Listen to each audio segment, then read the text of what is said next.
పిత పుత్ర పవిత్రాత్మ నామమున ఆమేన్. ప్రభువు మీతో ఉందురుగాక, మీ ఆత్మతో ఉందురుగాక. మత్తయి శుభవార్త 16వ అధ్యాయము 13వ వచనం నుండి 19వ వచనం వరకు. తరువాత యేసు ఫిలిప్పు కైసరయ ప్రాంతమునకు వచ్చెను. ప్రజలు మనుష్య కుమారుడు ఎవరని భావించుచున్నారు అని తన శిష్యులను ఆయన అడిగెను. అందుకు వారు, కొందరు స్నాపకుడగు యోహాను అనియు, కొందరు ఏలియా అనియు, మరికొందరు ఇర్మియా లేదా ప్రవక్తలలో ఒకడనియు చెప్పుకొనుచున్నారు అనిరి. మరి నేను ఎవరిని అని మీరు భావించుచున్నారు అని యేసు వారిని అడిగెను. అందుకు సీమోను పేతురు, నీవు సజీవుడగు దేవుని కుమారుడివైన క్రీస్తువు అని సమాధానమిచ్చెను. యోనా పుత్రుడవగు సీమోను, నీవు ధన్యుడువు. నీకు ఈ విషయమును తెలియచేసినది పరలోకమందున్న నా తండ్రియే కాని రక్తమాంసములు కావు.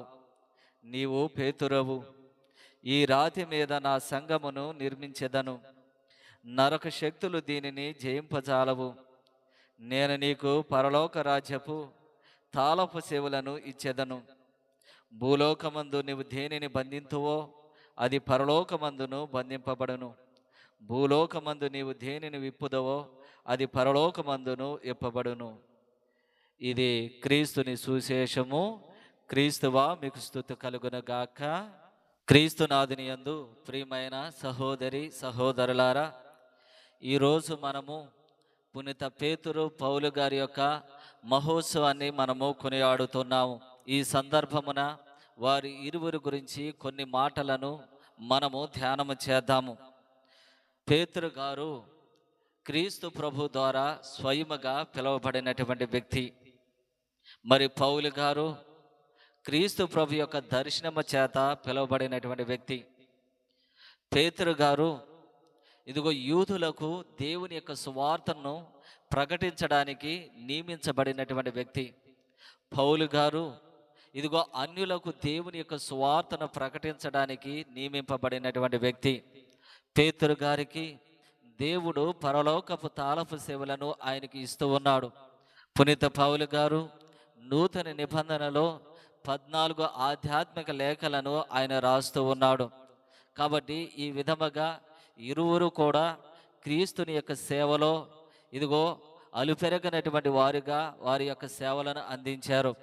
అయితే వీరు మరణం దగ్గరికి వచ్చినట్లయితే గనక పునీత పేతురు గారిని క్రీస్తు ప్రభువలే సిలువ వేసి చంపాలని ఆలోచన చేసినప్పుడు పునీత పేతురు గారు ఇదిగో నేను క్రీస్తు వలె సిలువ పొందుటకు నేను అర్హుడను కాదు, కాబట్టి నన్ను తలకిందులుగా సిలువ వేయండి అని పేతురు గారు తెలియపరుస్తూ ఉన్నారు. ఇక పౌలు గారి యొక్క మరణాన్ని దగ్గరికి వచ్చినట్లయితే చిరఛేదనము గావింపబడినారు. ఈ విధముగా వారు ఇరువురు కూడా దేవుని కొరకు ప్రాణాలు అర్పించారు. హతసాక్షులుగా దేవుని కొరకు వారు మరణించారు. అయితే ఈ యొక్క సందర్భాన్న మనం చదువుకున్నటువంటి ఈ సువిశేష పట్టణాన్ని కొంతసేపు మనం ధ్యానం చేద్దాం. అయితే క్రీస్తు ప్రభు ఇక్కడ కొన్ని మాటలను పేతురు గారిని దేవుడు అడుగుతున్నారు. ఈ ప్రజలు నన్ను ఎవరని భావిస్తున్నారు అని ఆయన పేతురు గారిని అడుగుతూ ఉన్నాడు.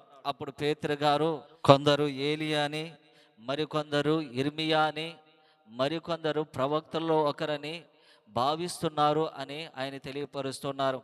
ఇప్పుడు క్రీస్తు ప్రభువు పేతురు గారిని స్వయముగా అడుగుతున్నారు, మరి మీరు నన్ను ఎవరని మీరు భావిస్తూ ఉన్నారు అని. అప్పుడు పేతురు గారు సజీవుడు అయినటువంటి దేవుని యొక్క కుమారుడు అని మేము విశ్వసిస్తున్నాము అని తెలియపరుస్తూ ఉన్నాడు.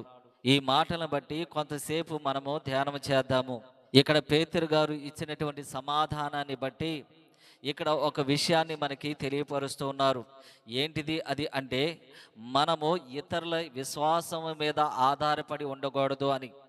మనకంటూ ఒక ప్రత్యేకమైనటువంటి దేవునితో ఒక విశ్వాసం అనేటువంటిది ఉండాలి అని, ఒక ప్రత్యేకమైనటువంటి అనుబంధం అనేటువంటిది ఉండాలి అని పునీత పేతురు గారు మనకి తెలియపరుస్తూ ఉన్నారు. మనము ఇతరుల విశ్వాసం మీద ఆధారపడి ఉండకూడదు. అయితే సహజముగా మనకున్నటువంటి ఒక లక్షణం ఏంటిది అంటే, మన పొరుగువాడు మన స్నేహితుడైతే గనక వాడు దేవాలయానికి వెళితే మనము కూడా వెళ్ళడానికి ప్రయత్నం చేస్తూ ఉంటాము. వారు మానివేస్తే మనము కూడా దేవాలయానికి వెళ్ళడం మానివేస్తూ ఉంటాము. కాబట్టి మన విశ్వాసము ఇతరుల మీద ఆధారపడి ఉంటుంది. ఒక్కొక్కసారి ఎవరైనా గమనిస్తూ ఉంటే మనం ఎక్కువగా భక్తి కలిగి విశ్వాసము కలిగి ప్రార్థన చేస్తూ ఉంటాము. ఎవరు కూడా గమనించకపోతే గనక ఏదో నామకార్థపు ప్రార్థన చేస్తూ ఉంటూ ఉంటాము. కాబట్టి మన విశ్వాసము మన ప్రార్థన జీవితము ఇతరుల మీద ఆధారపడి ఉంటూ ఉంది. కాబట్టి మన విశ్వాసము కానీ ప్రార్థన జీవితము కానీ ఇతరుల మీద ఆధారపడి ఉండకూడదు అని ఈనాడు పునీత పేతురు గారి ద్వారా దేవుడు మనకి తెలియపరుస్తూ ఉన్నారు.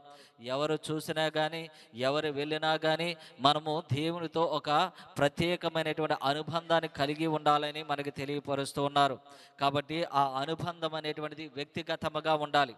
ఎప్పుడైతే దేవునితో మన సత్సంబంధము వ్యక్తిగతముగా ఉంటూ ఉందో అప్పుడు దేవునితో ఒక అనుబంధం అనేటువంటిది ఏర్పరచుకోగలుగుతూ ఉంటాము.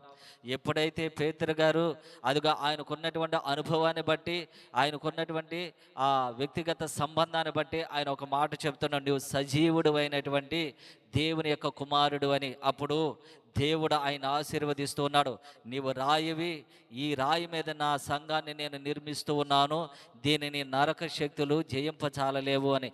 అదేవిధంగా మనము కూడా ఇతరుల విశ్వాసం మీద ఆధారపడకుండా మనకంటూ దేవునితో ఒక వ్యక్తిగతమైనటువంటి సంబంధాన్ని మనం నెలకొల్పుకున్నట్లయితే గనక, ఒక ప్రత్యేకమైనటువంటి విశ్వాసం మనం కలిగి ఉన్నట్లయితే గనక, ఇదిగో పేతురు గారిని దీవించినటువంటి రీతిగానే దేవుడు మనల్ని కూడా దీవిస్తూ ఉంటాడు. కాబట్టి ఆ విధమైనటువంటి విశ్వాసము కలిగి ఇతరుల విశ్వాసం మీద మనం ఆధారపడకుండా దేవునితో వ్యక్తిగత సంబంధాన్ని వ్యక్తిగత విశ్వాసాన్ని కలిగి జీవించడానికి ప్రయత్నం చేద్దాం.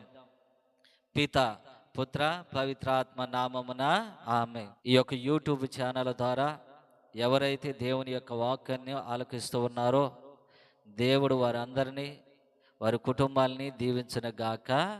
ఆమేన్.